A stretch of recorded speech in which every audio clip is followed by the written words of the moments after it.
Hey guys, it's Gaijin Hunter and welcome to part 3 of the Monster Hunter Bestiary version 2024. In this series I'll be going over nearly 230 monsters that have appeared in the Monster Hunter mainline series. I wanted to make sure that this was uniquely something that I could do and include something new for everyone from beginner to seasoned hunter. I will share with you the English and Japanese names, the official nicknames the monsters have in Japanese, which are sometimes but often not referenced in the English localization, and really help give you some insights into how the development team is thinking about and positioning the monsters. As well as I'll give you a bonus fun fact for each one as well. We're going to be going over monsters by monster type, and we have a great grab bag of a lot of minor types in this video. When I say mainline games, I mean that I'll be excluding games like Monster Hunter Frontier and Monster Hunter Stories, which take place in their own respective universes. Without further ado, let's jump in. To start things off, we're going to go with the frogs, which are the amphibians, in Japanese also known as Ryoseishu. I'm not going to include characteristics because it's pretty self-explanatory, but our first one and most iconic one is Tetsucabra. In Japanese it's Tetsucabra, and his nickname is Onigairu, which means demon frog. Fun fact, its moves, such as its single leg raise and stomp, were modeled off of that of a sumo wrestler. In Monster Hunter 4 Ultimate, it did get a subspecies called the Berserk Tetsucabra. In Japanese, of course, Ashu means subspecies, so it's just Tetsucabra Ashu. Its nickname is Ara Onigairu. Ara means violent or rough, and then Onigairu for the demon frog. As with most subspecies, they're basically added into the ultimate versions of the games and are generally more challenging, or take one characteristic of the monster and dial it up. Fun fact for this one, its nickname and even its appearance and sort of how it moves is modeled off of the over-the-top style of kabuki called Aragoto. This beloved froggy also got a deviant in Monster Hunter Generations Ultimate called the Drilltusk Tetsucabra. Its nickname in Japanese is Iwa Ugachi, which means rock piercing or rock piercer Tetsucabra. And fun fact for this one, and I did not have these unlocked in the English version to check what they are, but the titles that you earn for hunting like 30, 40, and 50 of this monster are all related to kabuki. You've got stuff like actor, you've got the actual word kabuki, and then really funny, I believe the one for hunting 50 of this monster is something like shy. I don't know why they chose shy, but it's pretty funny. Moving on, we have Zamtrios, which in Japanese is called Zabura Zagiru, and its nickname is Bagezame, which means the shape-shifting shark. Fun fact, and another reason to get hyped for Monster Hunter Wilds, is that the main composer for this monster, its song was Miwako Chinone, and she did the theme song for Monster Hunter Wilds, and I'm very interested to see how much other songs that she's doing for this title. Our favorite balloon shark also got a subspecies called the tiger stripe Zamtrios, Japanese just Zabowa Zagiru Ashu, and its nickname is Torazame, which means the tiger shark. I'm really happy I had a reindeer here to show you just how gelatinous and hilarious it is when it inflates. In retrospect, since this is sandwiched between like frog-like creatures, this really is kind of a no-brainer. But being a shark, it was interesting that at Festa 2013, Kaname said that they did reference frogs with sort of the way that it blows up into this circular ball.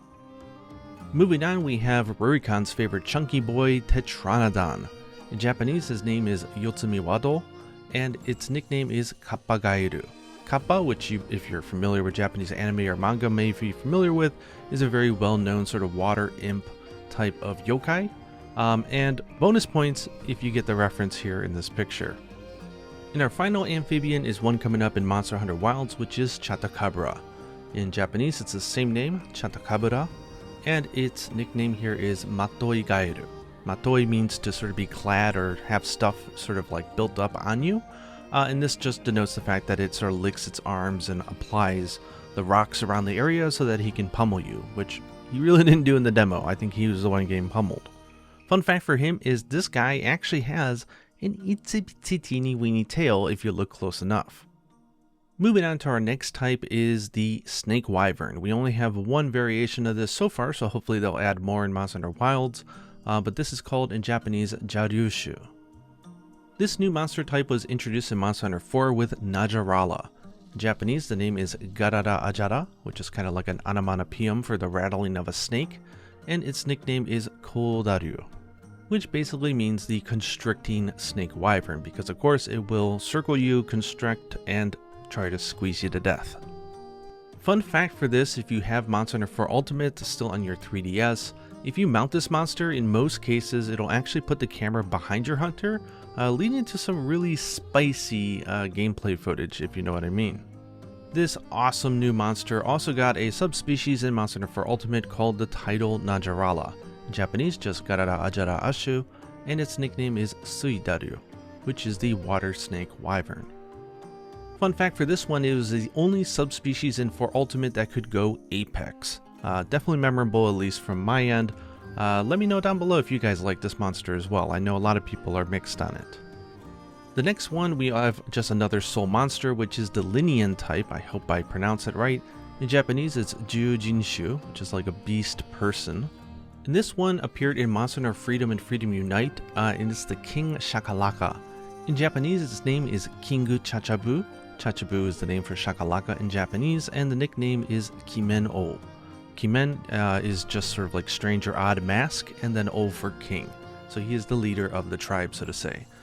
He was actually just a hidden variant of a Shakalaka in Monster Hunter DOS, but it was classified as an actual monster, like a boss monster, in Monster Hunter Freedom and Freedom Unite. I actually don't think I've ever fought this monster, so I really hope they bring it back. If anything, I think it would just be funny because it's only really appeared in 2nd generation. Hope you don't have arachnophobia, because next up is the Temnocerans, which in Japanese is Kyokakushu. This monster type also debuted in Monster Hunter 4, and it debuted with Nerscylla. In Japanese, the name is Neruskura, and the nickname is Kagigumo, which means shadow spider. Fun fact about this monster is if you look on its legs, it's actually wearing the hide of one of its prey, which is that of a Gypceros. If you thought that was creepy, we have a desert sort of variation, which is a subspecies called the Shrouded Nerscylla. In Japanese, it's Neruskura Ashu, and its nickname is Mukurogumo, which means the skeleton or bone spider. Fun fact, this thing is indeed wearing that, the hide of a Kizu. Apparently they sort of went out and hunted Kizu and brought back its hide to wear, which because of its moisture and water reholding capabilities, allows this spider to thrive in the desert. Finally, in Monster Hunter Rise, we got a new spider in the series called the Rakna-Kadaki. In Japanese, the name is Yatsukadaki, and its nickname is Kisakigumo, which means the queen spider. So I can't say she here, and it's correct. Fun fact about this one is that the motif for this one is from Jorogumo, which is a famous Japanese yokai, which is a spider who controls its young to do nefarious things. In Sunbreak, this spider also got a subspecies called the Pyre Rakna-Kadaki, in Japanese just Yatsukadaki Ashu, its nickname being the Shikigumo, which means the Pyro Queen Spider. Fun fact, this is not a very nice mother spider because she will send out her small little tarantulas and command them to blow up in order to damage the hunters, so if you're the child of this thing, you are just fodder. And upcoming in Monster Hunter Wilds, we are getting a new spider, which is Lala Barina. In Japanese, it's Labara Barina, and the nickname is Shikakumo, which means the piercing flower spider. Fun fact for this one is that its name is quite a combination of different things. It seems to be from Indonesian for spider, which is laba laba, bara, which is rose in Japanese, and then, of course, the word ballerina, which it dances around like. Okay, now that we're done with amphibians and snakes and spiders, now it's time to move on to the insects, which is the Neopterons. In Japanese, this is Kolchushu. This type was first introduced in Monster Hunter Freedom Unite with the Vespoid Queen.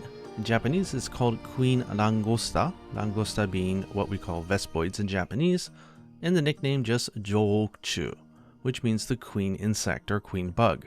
Fun fact is you had to kill like 25 to 30 Vespoids in order to get the queen to appear apparently.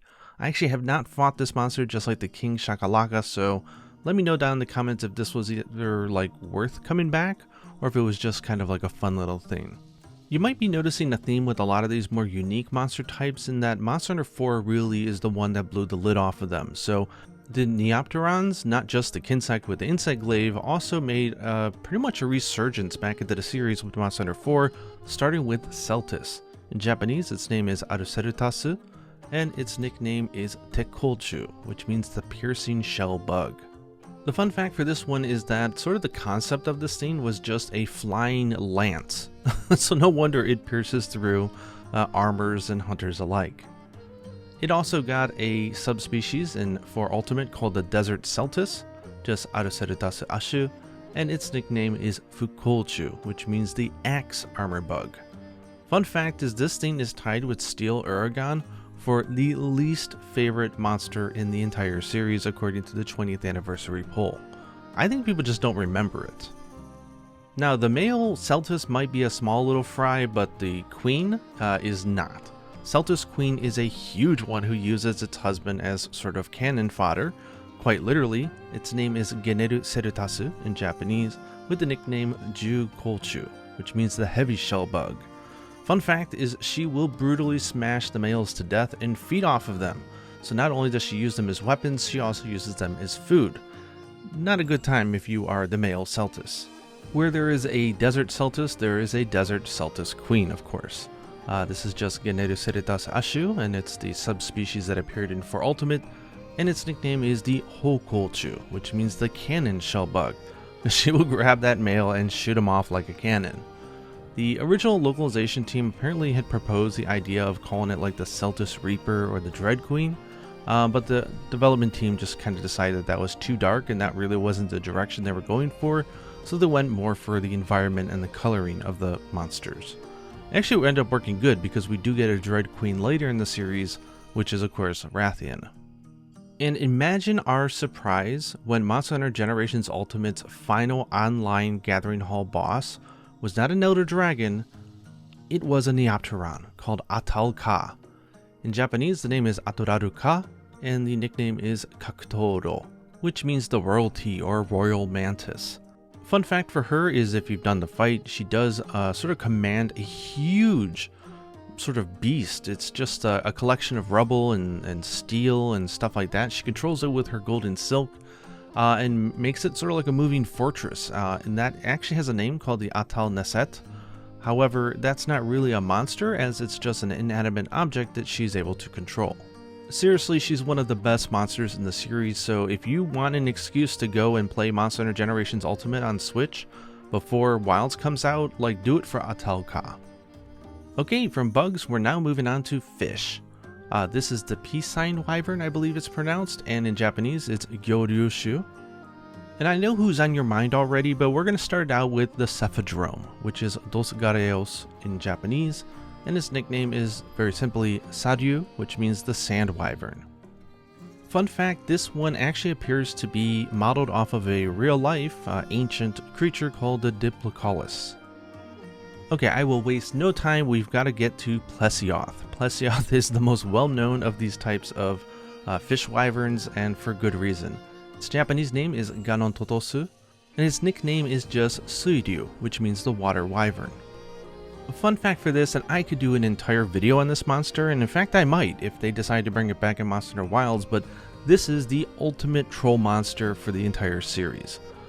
We have a long history of different things that happens with this monster, the most famous of course being if you Google hitbox, you'll notice that the vertical, sort of horizontal hitbox for this monster is like a mile long. If it does a hip check, you can be, 10,000 feet away and it'll still hit you. At least that's how it was in the older games. It also had like some bad issues with a lot of the older games, where if you killed it and it was in water, it would just float there dead and you wouldn't be able to get to it and carve it. Then you had World Tours, which is kind of the Japanese nickname for like when a Rathalos just circles the sky forever before coming down, or for example, the Plesioth will just start swimming around and the AI just decides, I'm just going to keep swimming, and you're just sitting there waiting for it to jump on land so you can actually fight the darn thing. But honestly, a fish with long legs is about as iconic as you can get for something hilarious to hunt. I really hope it does come back. This evil creature actually has a subspecies called the Green Plesioth, which is just Ganototosu Ashu. Its nickname is Midori Suiryu, which means the jade or green water wyvern. For this one, it's just more aggressive. When it gets really upset, enraged, it will go on land instead of being in water, and it will go full on like Rathian. It will just try to trample and stomp you to death. Next up is Lavasioth. If you remember from the previous video, I believe it was part 2, we talked about Hypnocatrus, which was a monster that was developed for the Frontier series and the mainline series at the same time. Same deal here with Lavasioth. Japanese name is Voroganosu, which I love. Nickname is Yogandyu, which means the Molten Rock Wyvern. Fun one for this one, their working sort of development nickname placeholder name was just the Magma Plesioth, and honestly if you fight it, you'll know exactly why. Next up in Monster Hunter Worlds, we did get the return of this type of monster with Jyuratodus, which in Japanese is Jyuratodosu. If you notice, the Todosu is very similar to the naming convention used for Plesioth in the previous monster. Its nickname is Dorogyoryu, which means the mud fish wyvern because it swims and hides in the mud. Fun fact for this one is that I might do a bonus video actually at the end of this bestiary covering sort of like the scientific sort of family tree. But this fish wyvern is considered to be a little bit more prehistoric than the other ones that we just saw, and you know, I think it shows in its appearance. In Iceborne, we did get one final type, which was the Beotodus. In Japanese, it's Barantodosu, and this one has the nickname of Togyoryu, same pronunciation but different kanji than Gobel, but this just means the frozen fish wyvern. I just noticed a typo, and I'm going to leave it there because it wouldn't be a Gaijin Hunter video without some typos. And strangely enough, for that 20th anniversary favorite monster ranking poll, this thing was the lowest ranked monster from Iceborne. And I feel really bad because I actually really enjoyed this monster a lot. Okay, and now finally on to the most juicy category of monsters in this video, which is the Fanged Wyverns, or Garyushu in Japanese. This was a new type of monster introduced in Monster Hunter Portable 3rd with Zinogre, Jin-Oga in Japanese, with the nickname of Nairoryu, which is the Thunder Wolf Wyvern. Fun fact, honestly, there's so many we can pick from because this is a monster that has as much history as Rathalos. Like this is I mean, it's not first generation, it's third gen, but it is rated the #1 most beloved monster in the entire series. I know I reference this a lot and I'm going to include a link in the description of this video, but the Monster Hunter 20th anniversary global poll was really interesting. Because they went through all the different territories and polled everybody on who their favorite monster was. They actually had a breakdown here that was revealed on March 12th on a Japanese YouTube video, which talked about the top 3 for the different regions. Overall, Zinogre got the most votes and won as the world's most favorite monster. And perhaps because Monster Hunter Portable 3rd was never localized for the West, in Japan and Asia, it took the crown as the #1 most voted favorite monster, but it did appear on for North and South America. It was the #3rd voted favorite monster, and Europe, I don't know, Europe just decided, who knows, they didn't like him. I joke. He was actually, I believe, in the top 5 or 10, so he had enough votes to win the most favorite monster. So of course, when Zinogre made its return to Monster Hunter 3 and then 3 Ultimate, they decided to make a subspecies called the Stygian Zinogre. In Japanese, it's just Jin-Oga Ashu, and its nickname is super cool. It's Gokuroryu, which means the Hellish Wolf Wyvern. This goes straight into the fun fact, which is they wanted the naming convention to be less about color and theme and more to capture that feeling of the Hellhound, because the inspiration behind this monster was the Hellhound Cerberus. I love what they did here. Stygian comes from river Styx, which of course is a famous mythology river in the underworld, and I think it just ties thematically really well together. In Monster Hunter Generations Ultimate, it did get a deviant, which is the Thunderlord Zinogre. In Japanese, the sort of flavor text for this one is King Daiko Jin-Oga, which means the Gold Thunder Duke Zinogre. And, you know, I don't plug my own videos pretty much ever, so I'm going to take the opportunity to do so now, but this was actually used as one of the huge sort of animatronics as part of their Universal Studios Japan Monster Hunter The Real. It was like an attraction. I actually have a vlog, so I'm going to put a link for that in the description below for this video, but do check it out. I find, you know, they do a lot of collaborations with the USJ. And it's interesting just to see what it is. So I went down there with a video camera and vlogged it and sort of took a video of everything so you could see what it looked like. So yeah, check that out. Now, I must say that if a monster was ever due for a rare species would be Zinogre, so my fingers are crossed that in Wilds we'll have it not only return, but we get a rare species for it. Believe it or not, Zinogre and its subspecies were the only Fanged Wyverns for a long time. I think if you counted it out, it would be something like 7 years until they started reintroducing new types of this type of monster, and starting with World with the Great Jagras, which in Japanese is Dos Jagarasu, and its nickname is Zokuryu, which is the Bandit Wyvern. Fun fact for this one is that it belongs in the same genus as the Girros and Shamos. Now, for those of you who are not familiar with these scientific family trees, it means that they're closely related, but when I say close, we're talking like Homo sapiens, humans, and Neanderthals. Quite far apart, but that would be in the same genus. So yeah, they're related, but they're not quite identical, but it is really interesting to see that relation between the monsters. So again, I think I'll do that as a bonus video after I'm done with this bestiary. So following along, we have a status ailment version sort of this type of monster called the Great Girros, or Girros. In Japanese, the name is Dosugiryosu, and the nickname is the Hizokuryu. And the Hizokuryu just means the paralysis banded wyvern, so it adds in the paralysis because that is the status ailment that it inflicts. Fun fact, although it is in the Rotten Vale, it does have gills which apparently will filter out the miasma and allow it to live down there without dying. Next up from World Iceborne, everyone's favorite monster, Dodogama. Not my favorite though. In Japanese it's called Dodogamaru, and its nickname is Ganzokuryu, which means the rock banded wyvern. Although it does say banded wyvern, it's not as related to the Jagras as you would think, like the Girros is. Fun fact for this one is it actually takes in minerals and rocks and absorbs the nutrients in them, and then it spits out as sort of a weapon against monsters around it the excess in its mouth. Which, since it's not digesting anything, does that mean it doesn't poop? Inquiring minds want to know. Next up, also from World Iceborne, is Tobi-Kadachi. In Japanese, the name is Tobi-Kagachi, so very similar but a little bit different. Its nickname is the Hirairyu, which means the Flying Thunder Wyvern. I was interested to see that this thing would be classified as a Fanged Wyvern because when we all saw it, we kind of thought that it looked really similar to Dalamadur, so we were kind of curious if it was a serpent or not.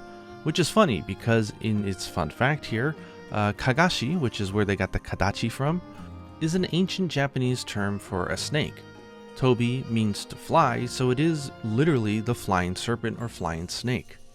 Keep in your mind the color looking very similar to Dalamadur as we go into its subspecies, which was introduced in Iceborne, which is the Viper Tobi-Kadachi, or in Japanese, the Tobi-Kagachi Ashu. In Japanese, its nickname is Hidokuryu, which is a flying venom wyvern, and my fun fact here is that it also shares the same coloring sort of convention as that of Dalamadur, so there's definitely some serpentine themes going on here. Also from World Iceborne, and I know a lot of you are going to complain with how I pronounce this thing, but Odogaron, I guess it's Odogaron, Odogaron, I don't know, you tell me. In Japanese it's Odogaron, and its nickname is Zansoryu, which means the Misery Claw Wyvern. I mean, just look at those claws. Fun fact for this one is that Garon is kind of like Capcom's way of saying wolf. They use it in a bunch of different names for different things. There's even some frontier monsters which have no relation whatsoever, even in appearance, to Odogaron, but they end in Garon and they are wolves. But yeah, I'm not familiar that much with Darkstalkers, but apparently there's a character called John Talbane, and in Japanese the name is Garon. This monster also got a subspecies in Iceborne called the Ebony Odogaron, in Japanese Odogaron Ashu, and its nickname here, which is pretty cool sounding, it's Kyosoryu, which is the ominous or evil claw wyvern.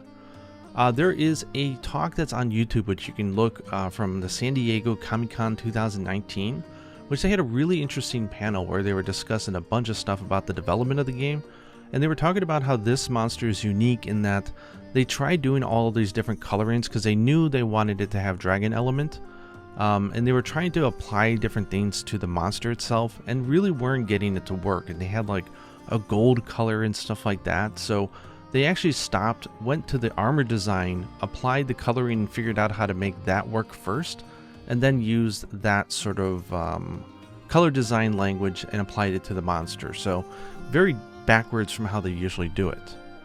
In Sunbreak, we got yet another Fanged Wyvern, which is Lunagaron, or Lunagaron, or however you want to pronounce it.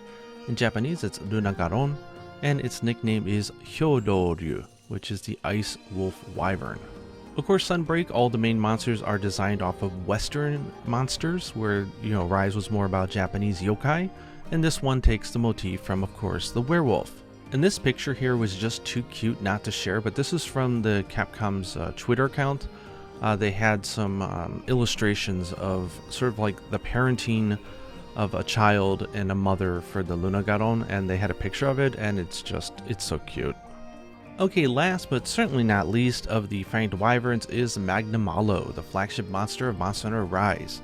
Japanese, his name is Magai Magado, and his nickname is Onkoryu, which is the angry or furious tiger wyvern.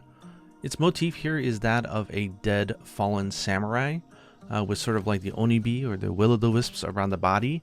This is an imagery that is just very common here. It's not necessarily a yokai per se, but sort of like the fallen samurai cursed and brought back to life like a zombie, and filled with anger because having died on the battlefield.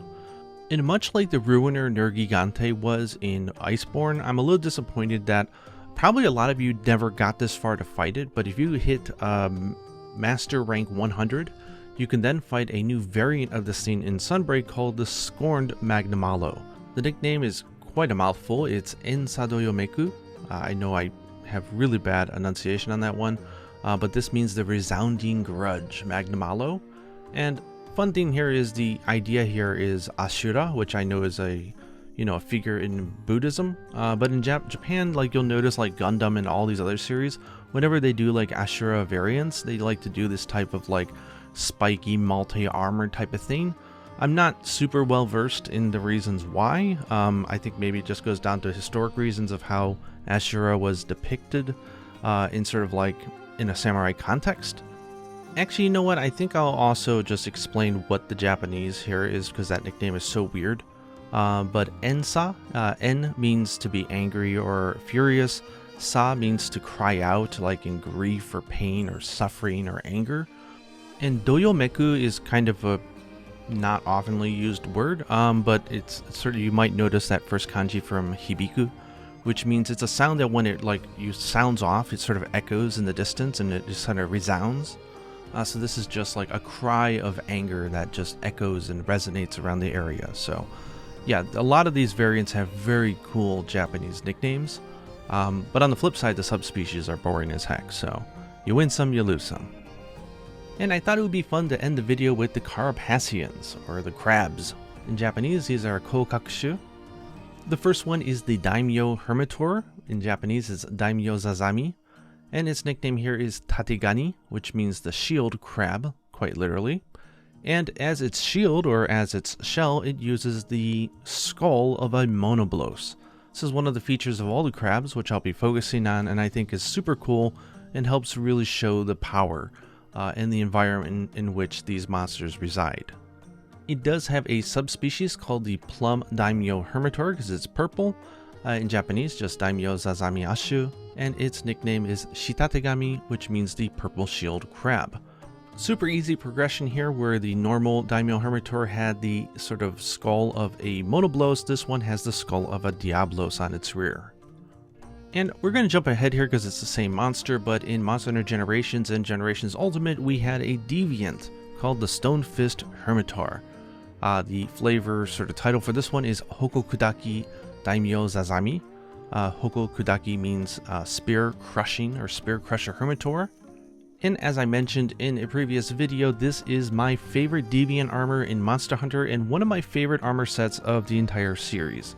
I have a video on it, but like the male one takes like a football player, which I'm not a fan of. The female armor is that of a cheerleader, which I love. And it just acts as sort of like an even better version of Mizutsune armor, where it gives you bubble dance. So the more you evade, the more attack power you get, and it's just a really fun set. I actually have a video on that if you want to look it up. I do have to think that the nickname here, from a Japanese language perspective, is intentional, so I think I will explain it. Just in the fact that the regular Daimyo Hermitor has the shield and this one has spear in it is funny because the Japanese word for a contradiction is mujun, Mu being one of the readings for that kanji for spear, and Jun being another reading of shield. The idea, and I think this comes from like a Chinese story about, guy in marketplace selling over here on one side, a shield that can't be pierced by anything, and then on, later the day selling a spear that can pierce anything, and then someone calling him out and saying, what gives? You can't have both. Anyways, just interested in case you're probably wondering why they chose the word spear here. I mean, it certainly works. It makes sense because he's got a huge shield for an arm, but there is that little backstory that goes with it. Now, where the Daimyo Hermitaur was the more defensive crab, we've got an offensive one here called the Shogun Ceanataur. And this one in Japanese is Shogun Gizami. And the nickname here is Kamagani, Kama being the sickle or scythe, like a reaper. So it's the sickle crab. Fun fact for this one is that they actually confirmed that this was inspired from the design of the bugs in Starship Troopers. It also does have a Gravios shell on its back. In second generation, it did have a subspecies called the Terra Shogun Ceanataur, it's a mouthful, called the Shogun Gizami Ashu. The nickname, unfortunately, is the same. They never gave it a different nickname from the regular variation. And the fun fact for this one, just like the Hermitaur goes from a Monoblos to Diablos, from a Gravios shell, this one has a black Gravios shell. And in Generations Ultimate, it did get a deviant called the Rust Razor Ceanataur. Its flavor text for its name is Yoroizaki, which means the Armor Shredder Ceanataur, which you can certainly see in its design here. It's got the shell of a Glavenus on its rear, and even in battle, just like the Glavenus will do it with its own tail, it'll take its razor-like claw and then sort of sharpen it with the back end skull and then use that to cleave the hunter. It is super cool. And the final crab is a huge one, and this is Shen Gaoren. Its Japanese name is Shen Gaoren. Shen Gaoren. Shen Gaoren. Shen Gaoren. Shen Gaoren. Man, intonation is tough on these things. But it's my natural inclination to try to go up or down in the middle of a word, which you shouldn't do. So, forever the gaijin. And the nickname is Toride Gani. Toride Gani. Toride is the name for fortress, because that's where you fight it, in the same arena that you fight the Lao Sha Long. So this is the fortress crab, and this thing's huge. It's like 20 to 30 meters tall, which is like 65 to 95 feet. So much bigger than the hunter, which I have a little image of here. And the cool thing about this one is where all the different crabs get like, progressively bigger skulls of more stronger wyverns. This one is carrying around the skull of a La Shanlong, which I think is just awesome. This is one of those monsters I don't know if they'll ever be able to bring back, but I love the idea of these crabs with, monster skulls. And I hope it's something that they'll bring back and something in Wilds, because I think as a concept it works really well and certainly has, some environment storytelling included alongside it with it. And that concludes part 3 of the Monster Hunter Bestiary. Going forward, we only have 2 more monster types, but they're so predominant and so special in the series that they're each getting their own video and have roughly around 50 monsters in both. The next one is going to be Flying Wyverns, which of course a lot of them. I have lots to say about those, so I imagine it's going to be a pretty long video. And the last one, which will be the most fun to do, is going to be the Elder Dragons, which you'd be surprised to find that there's almost 50 different Elder Dragons as well. I did get feedback in my past videos that you guys would like to know in which game these monsters appeared in, and while it was a little out of scope for me to do for a lot of these smaller monsters, I am going to do it for the Elder Dragon one, because I think for that one it's much easier and it's probably more interesting, because a lot of the Elder Dragons are exclusive to certain games. So I want to at least communicate where they're from and if they've been included in any other game, in case you want to go and go through the backlog and try to hunt them. Anyways, I hope you guys enjoyed this one. Let me know down in the comments below if you also enjoy these monsters. I really hope that Wilds embraces the idea of like these wildlife, like the frogs and spiders, stuff like that. They're just some of my most favorite hunts, because they just move so unique and their armors and their skills are so different that I hope that we just see more of this in Monster Hunter games to come. Hope you guys enjoyed this video. Look forward to part 4, which is Flying Wyverns, coming probably in a week or 2. And until next time, happy hunting.